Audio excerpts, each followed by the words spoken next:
Ya están todos.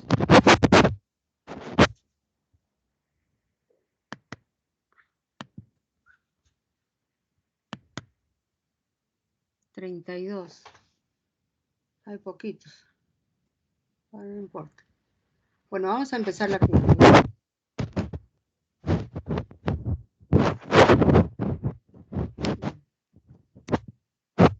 ¿Están mirando la pantalla? Sí, doctora, enterocolitis. Bueno, entonces hoy día vamos a hablar sobre enterocolitis necrotizante, que es una complicación gastrointestinal considerada la más grave que se pueda producir, sobre todo en el recién nacido pretérmino. La mortalidad de estos niños, sobre todo los de muy bajo peso al nacer y los de extremadamente bajo, es bastante alta, ¿no?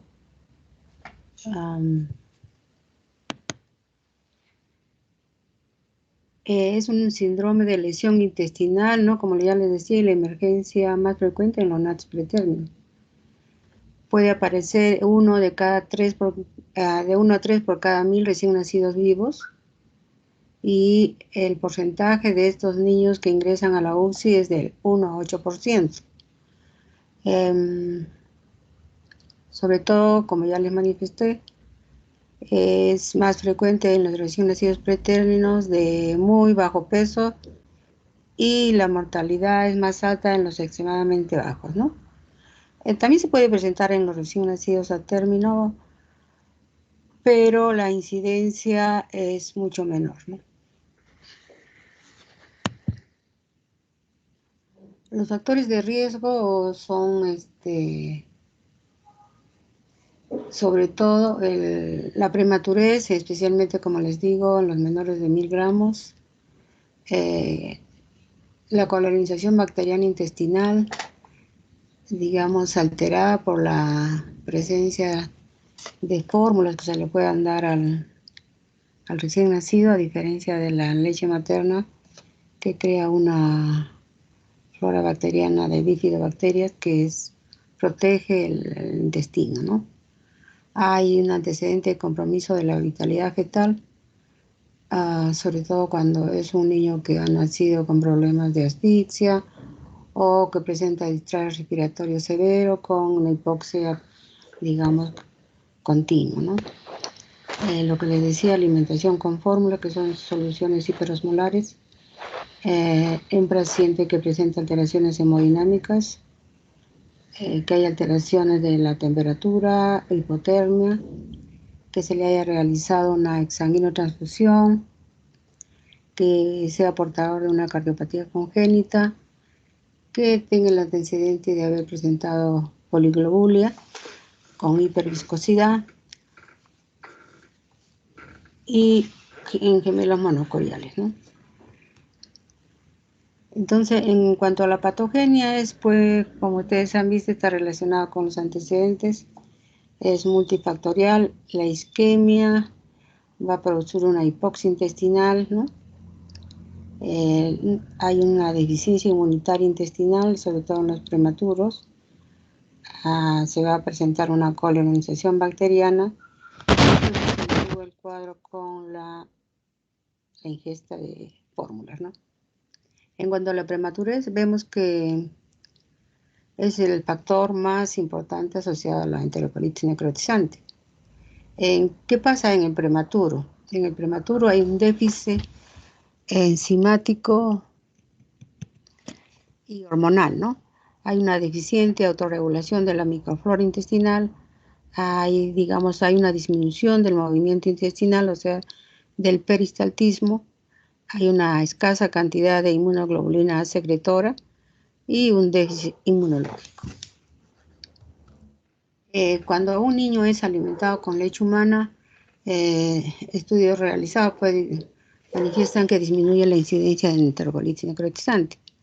¿Por qué? ¿Qué hace la leche humana? La estimula la motilidad intestinal, favorece la maduración del intestino y provee componentes inmunoprotectores, ¿no? Uno de ellos, sobre todo, es la IgA. En cambio, las fórmulas lácteas son hiperosmolares, producen lesiones en los enterocitos y hacen que aumente el gas intraluminal, ¿no? Y favorece la presencia de neumatosis. La isquemia intestinal. Cuando se produce isquemia intestinal hay una alteración de la distribución del volumen sanguíneo cardíaco sobre el territorio espláncnico, ¿no? Ustedes saben que cuando un niño, por decir, nace asfixiado, hay una redistribución del volumen sanguíneo, digamos, tratando de proteger los órganos nobles, que son el corazón, el cerebro y los riñones, a expensas del territorio espláncnico, ¿no? Entonces puede haber una isquemia contribuir a la isquemia a nivel intestinal y producir necrosis y consecuencia de la perforación, ¿no? En la isquemia intestinal también juega un papel importante la policitemia, ¿no? Ustedes han hecho ya policitemia en pediatría 1, que cuando hay demasiado glóbulo rojo, un hematocrito alto mayor de 65 y va a producirse un enlentecimiento del flujo sanguíneo, no va a llegar un buen aporte de nutrientes a los tejidos y tampoco de oxígeno, ¿no? Cardiopatías congénitas en los niños que tienen retardo de crecimiento intrauterino y el uso del antecedente que la madre sea cocainómana, ¿no?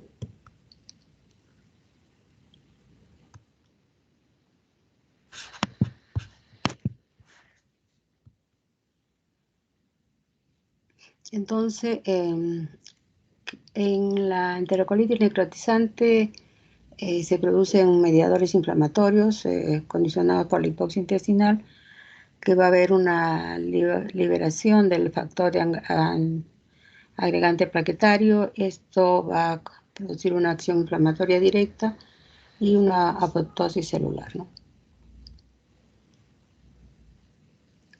La colonización bacteriana es un proceso fisiológico necesario para la maduración y motilidad intestinal. Entonces, como ya les manifesté, la alimentación con leche humana va a contribuir a la flora habitual del recién nacido, que son los bifidobacterias, y esto va a hacer que disminuya la colonización de otras bacterias, digamos, agresivas como los clostridios y los bacteroides. Y la flora normal, o sea, las bifidobacterias, van a estimular la producción a nivel del intestino de la inmunoglobulina A, secretora que impide la translocación bacteriana. Cuando se produce una colonización intestinal por bacterias, esto va a condicionar un proceso inflamatorio y necrosis intestinal, ¿no?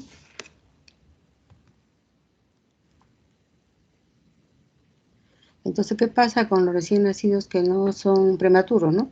Que no son alimentados con leche materna y son alimentados con fórmula?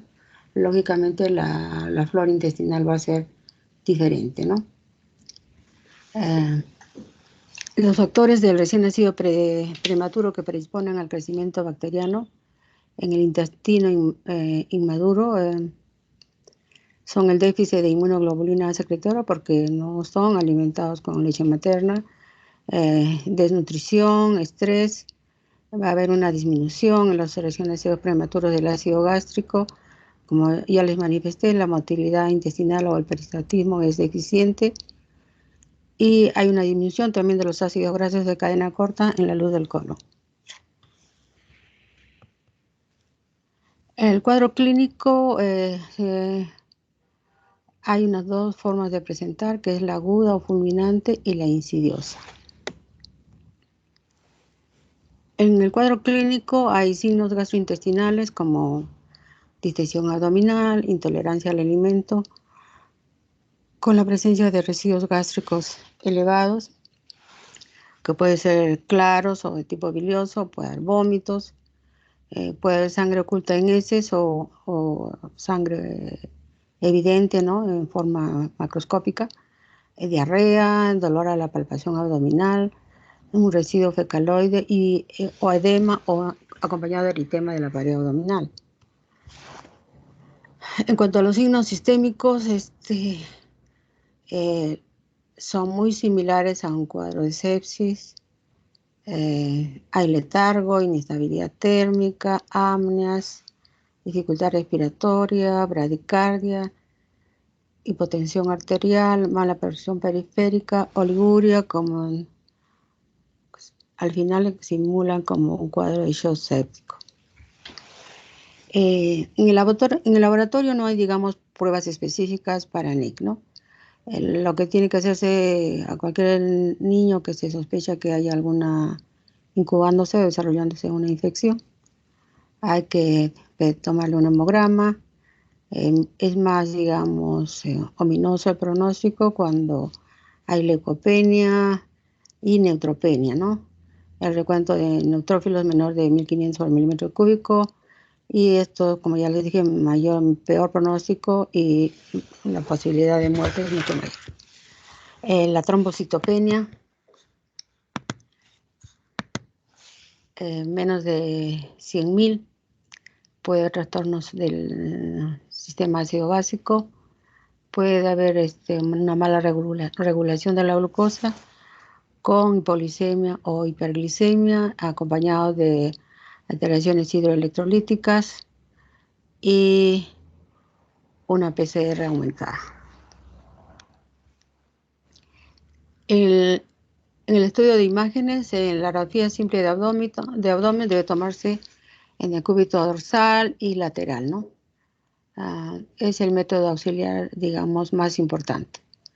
Los signos radiológicos característicos son neumatosis intestinal, gas en el sistema porta intrahepático, aire libre en la cavidad peritoneal o neumoperitoneo, dilatación de asas y signo del reboque, disminución del gas intestinal y la presencia de ascitis.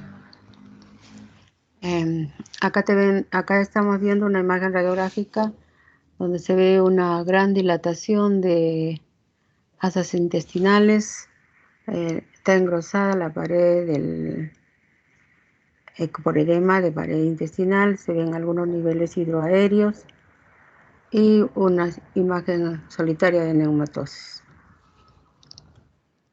Acá en esta imagen de la izquierda estamos viendo que ya se ha perforado el intestino, ¿no? Acá como que vemos un silencio abdominal, acá solamente hay un poco de gases, y acá tenemos el signo de Joubert, que es aire libre en la cavidad abdominal, suprahepático o subdiafragmático, ¿no? En esta imagen de acá vemos gas en el sistema de la vena porta, ¿no? Y imágenes de neumatosis. El diagnóstico. Se confirma el diagnóstico con los signos clínicos, las imágenes anormales en la radiografía de abdomen, ¿no? Sobre todo la radiografía de abdomen evalúa la gravedad y evolución de la enfermedad, ¿no? Según la clasificación de Bell, hay 3 estadios, cada uno de ellos con estadio A y B. En el estadio 1 es sospecha de enterocolitis necrotizante. En el estadio 1B también está incluido la sospecha de enterocolitis necrotizante, pero hay una afectación clínica leve. Generalmente en este nivel 1A y 1B se puede presentar inestabilidad térmica, puede haber apneas, bradicardia, y en los signos abdominales podemos encontrar residuos gástricos. Clínicamente podemos encontrar residuo gástrico elevado, puede haber distensión abdominal leve, se puede encontrar sangre oculta en heces, y en el 2B ya podemos encontrar sangre fresca por el recto, ¿no? Los signos radiológicos, además, la radiografía en el 1A puede estar normal y en el 1B ya hay un hilio leve, ¿no? En el 2A se considera una NEC leve, ¿no? En el 2B se considera una NEC moderada, confirmada, ¿no? En el 3A hay ya es una NEC severa y en el 3B también severa, ¿no?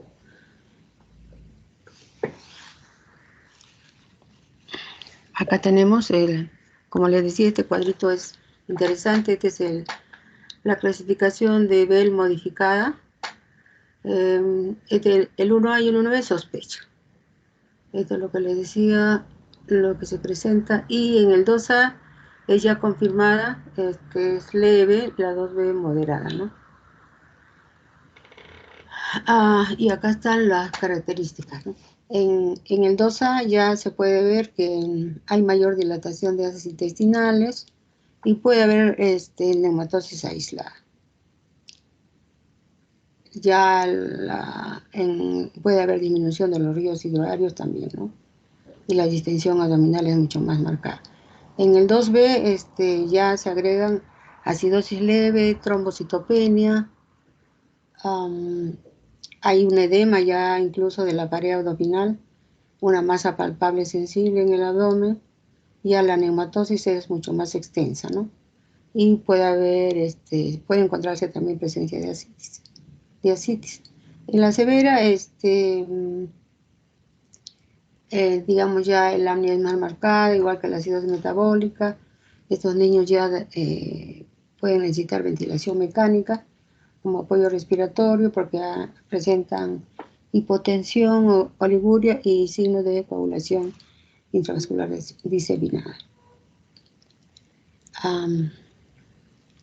Ya se encuentra acá mayor aumento de la citis, hay una masa intestinal fija, todavía no hay imágenes acá de neumoperitoneo. En la última fase, en la 3B, ya el compromiso general es más marcado, ¿no? Hay signos de shock y hay presencia de neumoperitoneo. En el diagnóstico diferencial debemos tener en cuenta inicialmente cuando hay, digamos, sospecha de NEC, en el 1A o el 1B, puede presentar el niño mala tolerancia gástrica, distensión abdominal. Tenemos que pensar no solo en la sepsis, ¿no? Sino también inicialmente podemos hacer el diagnóstico diferencial de que es una intolerancia por mala adaptación gástrica del recién nacido o si ha estado alimentado con fórmula, puede ser intolerancia a la proteína de leche de vaca, que incluso a veces da también deposiciones líquidas con rasgos de sangre, ¿no? Y conforme va avanzando el cuadro, pues tenemos que sospechar que sea una sepsis, ¿no? La dilatación de asas o la distensión del abdomen donde se evidencia que es más marcado. Podemos pensar que es un ilioséptico. O cuando hay también cuadros de perforación gástrica espontánea, ¿no? Sobre todo cuando se va asociado a que el niño se ha recibido tratamiento con ibuprofeno o con corticoides. Y también en el megacolon aganglionar hay que pensar en el diagnóstico diferencial.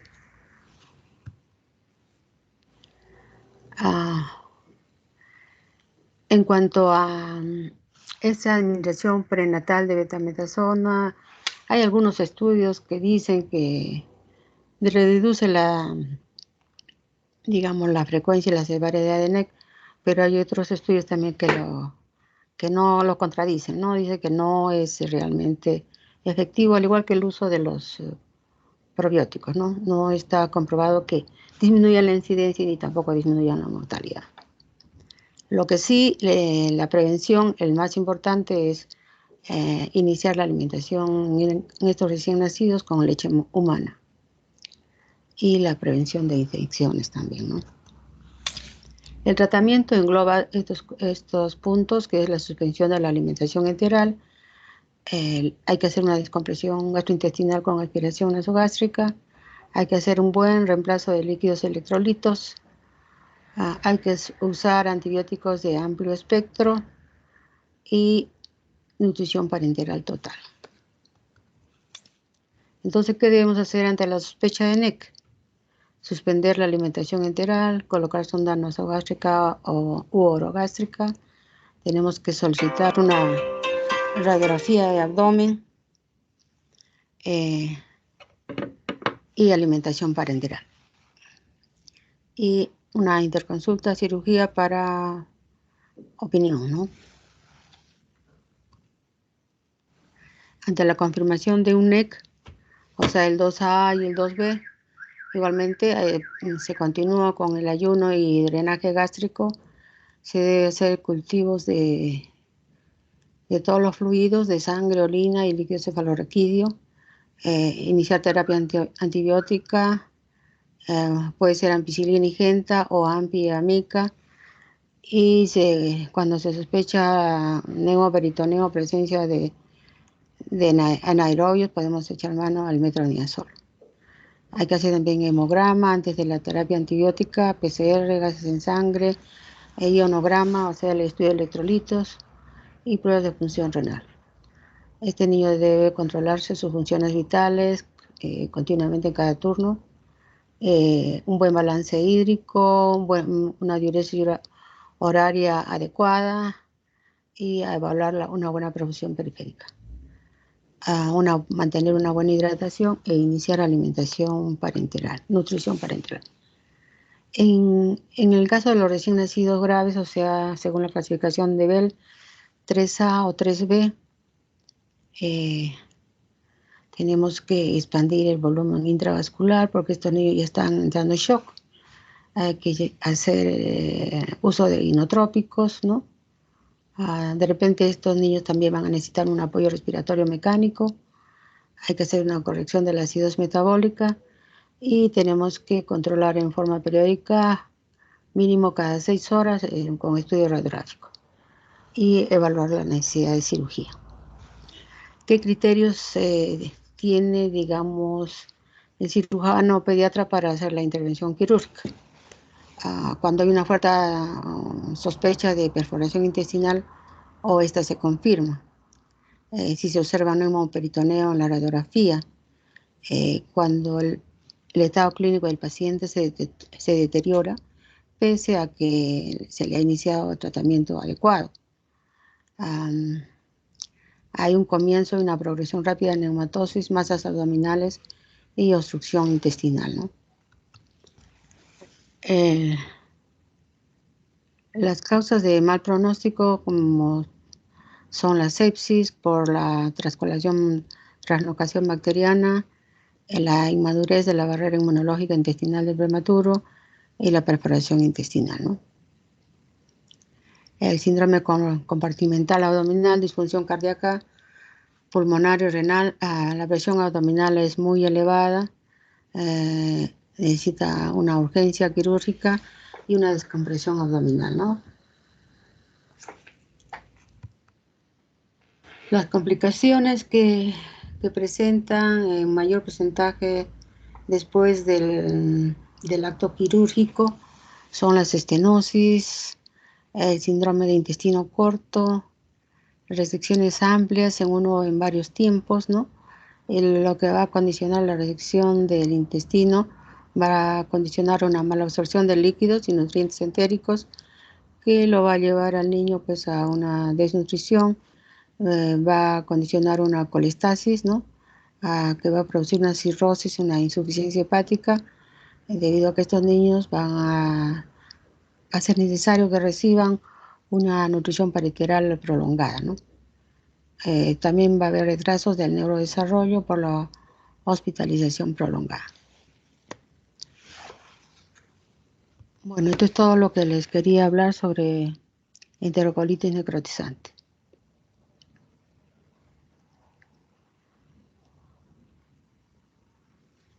Hola. Sí, doctora, gracias por la clase. Ya.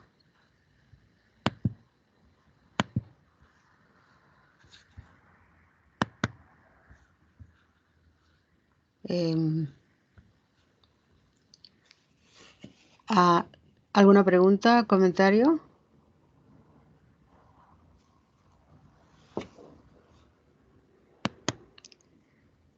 Bueno, acá acaban todas mis clases. Espero que cuando les toque el examen de primera fase, todas las preguntas salen de las clases. No puedo poner preguntas que no estén en las diapositivas.